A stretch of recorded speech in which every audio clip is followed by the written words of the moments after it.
David, good to have you with us this morning. Sort of give me a quick take here on both the new and the used car market from your perspective as we head into the new year. Sure. Thank you for having me. From the new car side, it's been governed the last couple of years with supply chain issues. The demand is still there. It's cooling off from where it was, but we're still pre-selling a good percentage of our inventory that we're receiving. Not all brands are coming back at the same time as far as day supply, so that varies as well. The used car side is a little bit choppier. We've certainly seen a decline in valuations, and we anticipate a further decline in pricing, but at some point it'll stabilize and probably won't get back to 19 levels, just simply because of the lack of supply in the market.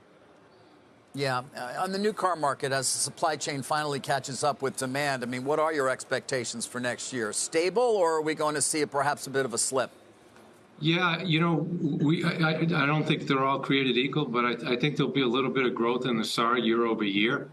Again, there's still a demand there. Things that we have going for our industry, the average age of the car in the U.S. is over 12 years old. Typically, when you go into some recessions or economic downturns, the propensity for consumers to spend on parts and service is high. So we think we'll fare better than most through 23. People on the street have been watching Manheim come in every month with all eyes have been on it. And I wonder, I think it was Morgan Stanley the other day that said with the Fed keeping their foot on the brakes and tough comps still ahead, year-on-year declines on Manheim could approach 20%. You think that's too dramatic? I think it's a little dramatic. I think the things you have to think about over the last couple of years, with the lack of new car inventory, there's been less trades. The cars have been getting older. The fleets, I don't know if anyone's rented a car lately, but they all have 40, 50,000 miles on it. So there's a real vacuum there that has to be filled in the fleet business. And I think the next couple of years, the used car market, there's not going to be a plethora of vehicles in the market. And typically, your used vehicle SAR runs over 40 million sales.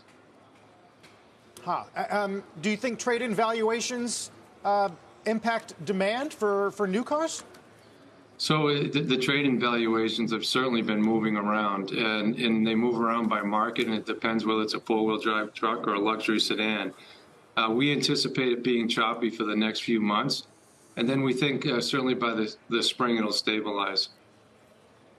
David, one thing we talk about a lot here is demand for EVs, market share gains or losses by some of the leaders, namely Tesla. What are you seeing on the ground in terms of that? And what are your expectations as we head into next year?